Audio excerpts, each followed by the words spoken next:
But anyway, we will talk about the Industrial Revolution in America and the administration of James Monroe. We'll start with the first subtopic, which is the Industrial Revolution in the United States. And some of these names will be familiar for those that did reports on these individuals. And you probably know more about this person than I'm actually going to give the class, which is fine. So our overall topic is the Industrial Revolution in America and the administration of James Monroe. First subtopic, the Industrial Revolution in the United States. Now, the Industrial Revolution was simply the shift to factories and machines using mass production in the United States. So what we know as the Industrial Revolution was simply the shift to factories and machines using mass production in the United States. The shift to factories and machines using mass production in the United States. Now, one of the first inventors and skilled workers who became a pioneer of the Industrial Revolution was a British man by the name of Samuel Slater. British man by the name of Samuel Slater. He was one of the first inventors, one of the first skilled workers who became a pioneer of what we know as the Industrial Revolution. British man by the name of Samuel Slater. And Slater was a very highly skilled mechanic. And he had experience in a cotton textile mill by the time he was 21 years old. So Slater was a highly skilled mechanic who had experience in a cotton textile mill by the age of 21.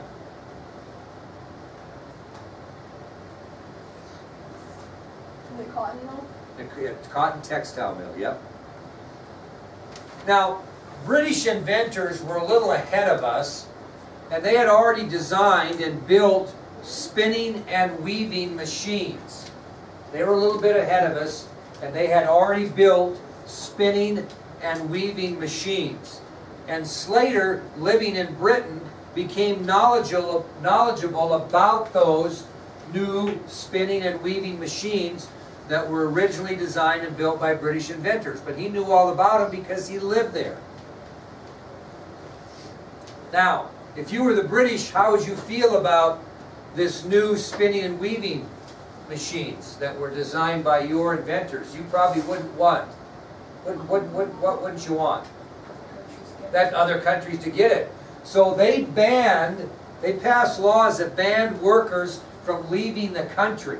They didn't want people like Samuel Slater leaving the country and sharing their secrets with other countries because they wanted to have the edge in the spinning and weaving business of cotton. So the British wanted to keep their machines a secret, so they passed laws forbidding workers from leaving the country. But what happened with Samuel Slater? Andy, did he get over to America? Yes. He did, yes. He managed to slip out of the country. He arrived in New York in 1789, and he moved to Rhode Island. So Samuel Slater was able to slip out of Britain.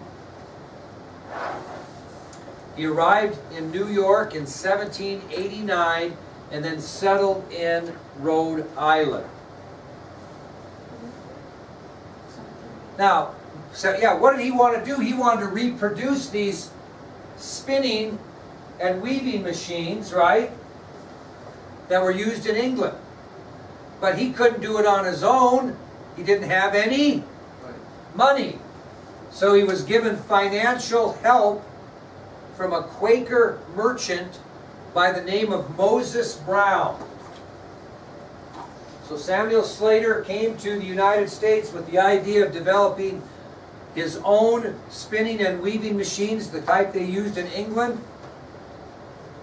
And so he was given financial help from a Quaker merchant by the name of Moses Brown.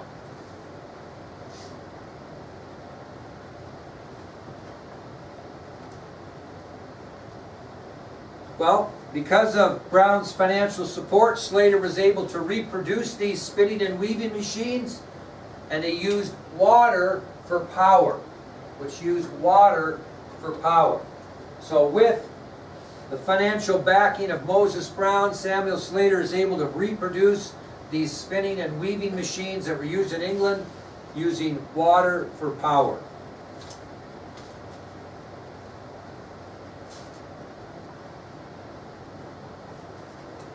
Well, because of Slater, other Americans began to use water to power their mills, and most of these mills were located in New England and the Middle Atlantic states. So because of Slater showing them how to use water for power in these spinning and weaving machines, other Americans began to use water to power their mills, and these mills were mainly in the New England and Middle Atlantic states.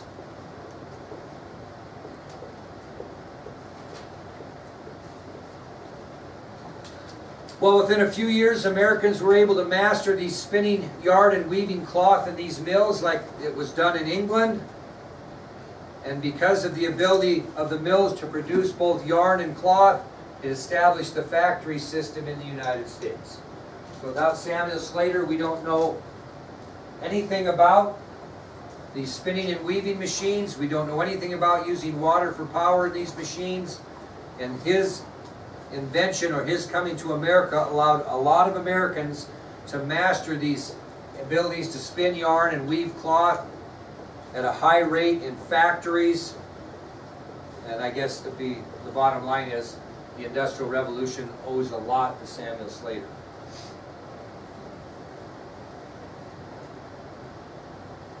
Well, in 1769, a fellow by the name of James Watt, who was a Scottish inventor, did what? Who had James Watt? What did he do? He patented the first steam engine. That a girl. So in 1769, James Watt, who was a Scottish inventor, patented the first steam engine. Now, he patented that in 1769, but the United States did not become aware of the steam engine until the 1790s. 1790s. And when the United States became aware of the steam engine in the 1790s, by 1812 there were 10 steam-powered mills in the United States. So in 1769, James Watt, a Scottish inventor, patented the first steam engine. The United States first became aware of the new steam engine in the 1790s, and by 1812 there were 10 steam-powered mills in the United States. Okay, that'll take us to our next little short subtopic, which is the concept of interchangeable parts. The concept of interchangeable parts. Now, Eli Whitney is best known for his invention of the cotton gin, but he also was the inventor of interchangeable parts. This was a new idea for building machines, and the man that came up with this new idea for building machines was Eli Whitney. And what he did in 1798, Whitney decided to try and manufacture guns using interchangeable parts. 1798, Eli Whitney decided to try and manufacture guns using interchangeable parts. And he tried for 2 years to produce these weapons. Tried for 2 years. So in 1798, Eli Whitney decides to try and manufacture guns using interchangeable parts. He tried for 2 years to produce such weapons, and when he had perfected his concept, he wrote to the Secretary of the Treasury and requested a contract to make guns for the military using these interchangeable parts. So after perfecting this, Whitney wrote to the Secretary of the Treasury and he requested a contract to make guns with interchangeable parts. Well, in 1800, he travels to Washington, D.C., and he meets with government officials to show off his new product. Okay, so in 1800, he travels to Washington, D.C. to meet with government officials to show off this new product.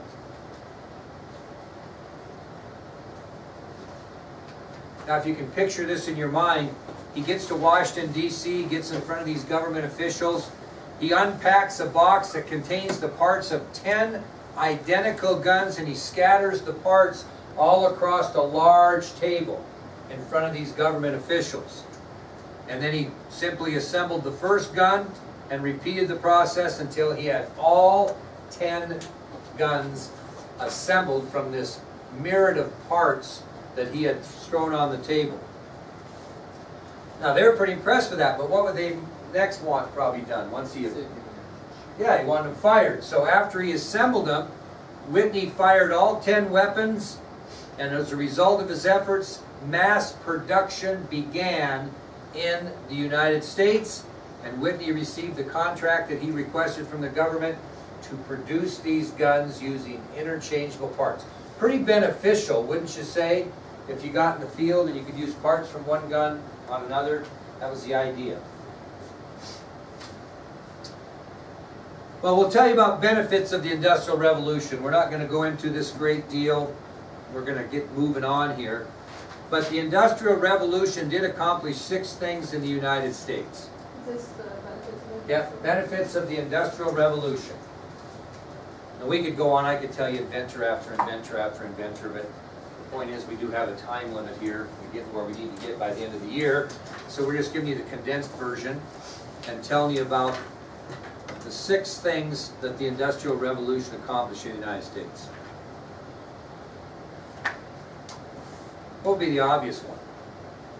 Well, all of a sudden you got more factories running, more jobs, absolutely, very good. So the first accomplishment of the Industrial Revolution is it created more jobs which strengthened the country. Created more jobs which strengthened the country.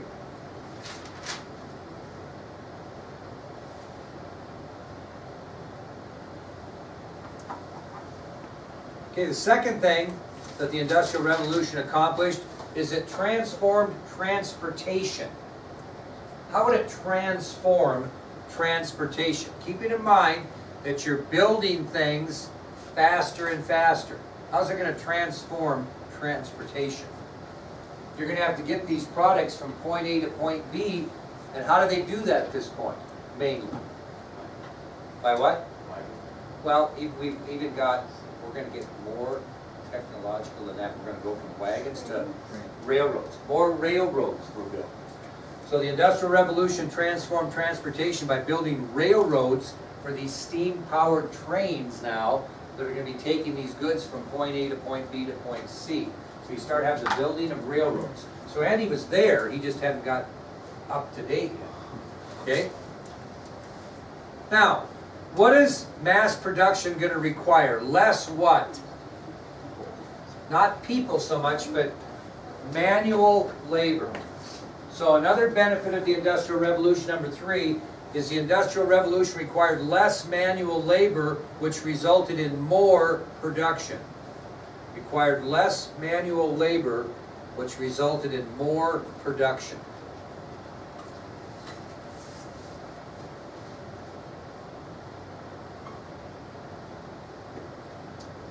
Because of what we could do now with these new machines, etc., the Industrial Revolution, number 4, helped Americans make use of our natural resources.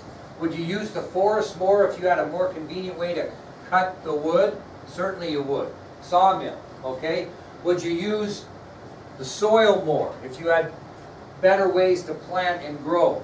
So what the Industrial Revolution did is it helped Americans make use of our natural resources. We could take advantage of those because we had an easier way to turn those natural resources into profit. Does that make sense? Now, ladies, what else did the Industrial Revolution, who else did it affect? Why did it affect American women? Because what was the role of the American woman prior to the factory system in America? Stay-at-home moms. So what did women start to do for the first time? Started to go to work. So the Industrial Revolution affected American women as some became members of the working force and away from the role of housewife. So the Industrial Revolution affected American women as some became members of the working force and away from the role of the housewife. So how many have we given you so far? How many accomplishments? 5. The 6th one is probably an overall benefit. The Industrial Revolution helped transform the United States into the wealthiest nation in the world. The Industrial Revolution, because of the new advances in technology, helped transform the United States into the wealthiest nation in the world. That is a big change. And again, I shortchanged a little bit on the Industrial Revolution, but you know, it's so weird. I'll tell you what, I could take any of these topics we talk about and talk for a long time, but we got to get kind of from point A to point B, so we pick and choose. Okay, moving on to the political scene, we're going to talk about the famous 3 new leaders in America. And you're going to hear a lot about these guys from this point on because they really come onto the American scene after the War of 1812. Okay, so in 1812, these guys come into being. They emerge as outstanding leaders following the War of 1812. Each of these 3 men I'm going to tell you about will play a prominent role in the nation's history for the next 35 years. You'll hear lots about these 3 fellows when we talk about history in the next 35 years. And each would come from a different section of the country and represent that section in politics. First one, Henry Clay. You'll hear a lot about Henry Clay as we go into subjects all the way to the Civil War. He'll play a prominent role. Henry Clay was a Republican from Kentucky. Republican from Kentucky. He entered Congress in 1811 and he favored the War of 1812. He was a Republican from Kentucky. He entered Congress in 1811 and he was one that favored the War of 1812. He was a lawyer by trade and he had a striking appearance along with great speaking skills. What's a striking appearance? Who do you think has a striking appearance? That person you look at and go, whoa.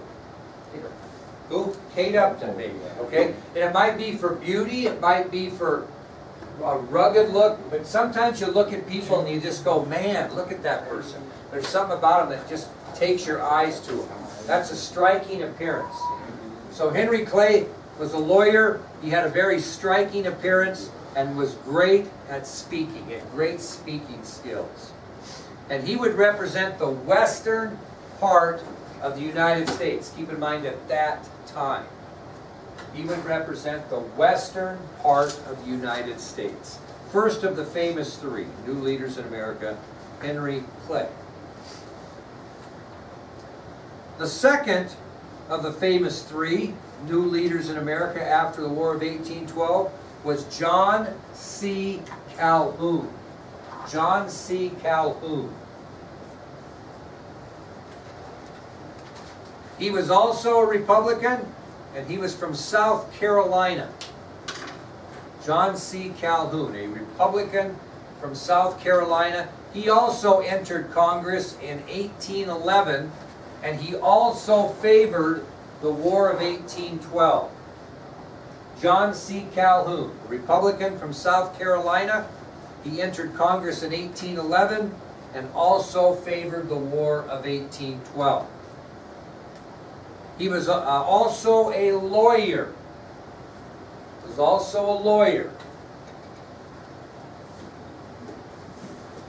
He favored states' rights. What does that mean? Favored states' rights. Over what?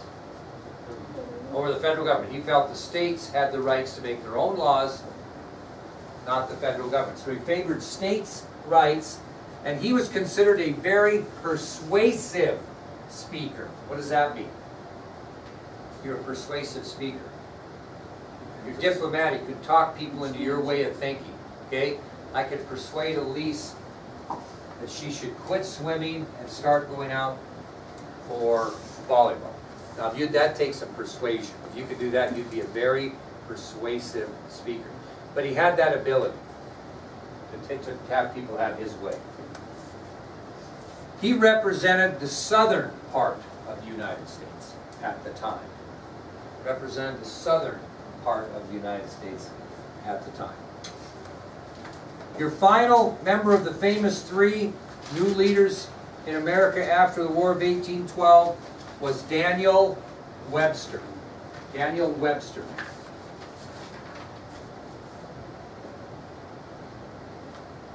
Daniel Webster was a Federalist from Massachusetts. He was a Federalist from Massachusetts. He entered Congress in 1813. And what do you think he thought about the War of 1812? Opposed it. Very good. He opposed the War of 1812. Federalist from Massachusetts entered Congress in 1813, opposed the War of 1812. He was also a lawyer and was considered a very powerful speaker. What's a powerful speaker? Someone that will gain your attention. Even if you don't agree with what the person says, you'll certainly listen to them. They're a very powerful speaker. He would represent the northeastern part of the United States.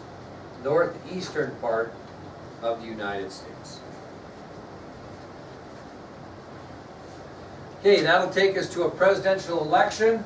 The election of